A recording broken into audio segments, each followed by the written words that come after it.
புதிய விதிமுறை குறித்து 2 மாத காலமாக பேச்சுவார்த்தைக்கு அழைப்பு விடுத்தும் வழக்கறிஞர்கள் வர மறுப்பது ஏன் என உயர்நீதிமன்ற தலைமை நீதிபதி சஞ்சய் கிஷன் கவுல் கேள்வி எழுப்பியுள்ளார்.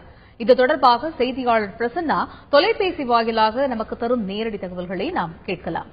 பிரசன்னா, சொல்லுங்க, இந்த வழக்கறிஞர்களுடைய தொடர் போராட்டம் குறித்து தலைமை நீதிபதி சஞ்சய் கிஷன் கவுல் தெரிவித்திருக்கக்கூடிய கருத்துக்கள் என்ன? பிரசன்னா, அதாவது இன்றைய தினம் ஒரு வழக்கறிஞர் சூரிய பிரகாசம் என்ற ஒரு வழக்கறிஞர் தலைமை நீதிபதியிலே ஒரு முறையீட்டை வைத்தார்.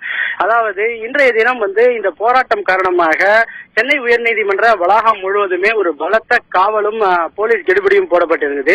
இந்நிலையில் சாதாரணமாக இன்றைய தினம் வழக்காட வரும் வழக்கறிஞர்கள் கூட அனுமதிக்க மறுக்கப்பட்டதாக அவர் ஒரு குற்றச்சாட்டை முன்வைத்தார். குறிப்பாக அவர் அனுமதிக்கப்படவில்லை என்றும் பல போராட்டங்களுக்கு பின்னே அவர் உள்ளே வந்ததாகவும் தெரிவித்தார். இதனை கேட்ட தலைமை நீதிபதி இன்று நடைபெற்ற இந்த சூழலுக்கு நான் வருந்துகிறேன். குறிப்பாக இன்றைய தினம் கெடுபிடிகள் சற்று அதிகமாக தான் இருக்கும். குறிப்பாக 1000க்கும் மேற்பட்ட வழக்கறிஞர்கள் அனைத்து தடுப்பான்களையும் தள்ளிவிட்டு உள்ளே வர துடிக்கும் சமயத்திலே இதைவிட ஒரு தடுப்பு நடவடிக்கை காவல்துறை எப்படி மேற்கொள்ள முடியும்? எனவே இந்த சம்பவத்திற்கு இன்று நடந்த இந்த சம்பவத்திற்கு நான் வருந்தினாலும் கூட வேறு வழியின்றி இது மாதிரியான சூழல் ஏற்படுகிறது.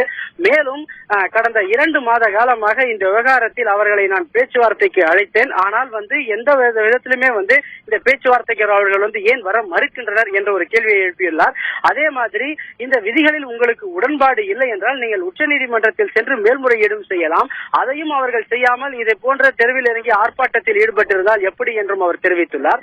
மேலும் ஒரு பாரில் இருந்து, அதாவது ஒரு வழக்கறிஞர் துறையிலிருந்து வழக்காடு துறையிலிருந்து வழக்கறிஞராக பணியாற்றி பிறகு நான் தற்பொழுது நீதிபதியாகியுள்ளேன். இந்நிலையில் வழக்கறிஞர்களுக்கு எதிரான ஒரு நடவடிக்கை எப்படி நான் மேற்கொள்வேன் என்றும் அவர் கேட்டுள்ளார்.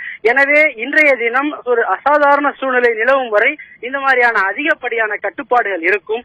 அதன் பிறகு அந்த சூழ்நிலை மாறிய பிறகு இயல்பு நிலையை திரும்பிய பிறகு அனைத்து வழக்கறிஞர்களும் முறையாக அனுமதிக்கப்படுவார்கள் என்று தன்னுடைய கருத்தை தலைமை நீதிபதி அவர்கள் இன்று பதிவு செய்துள்ளார்கள்.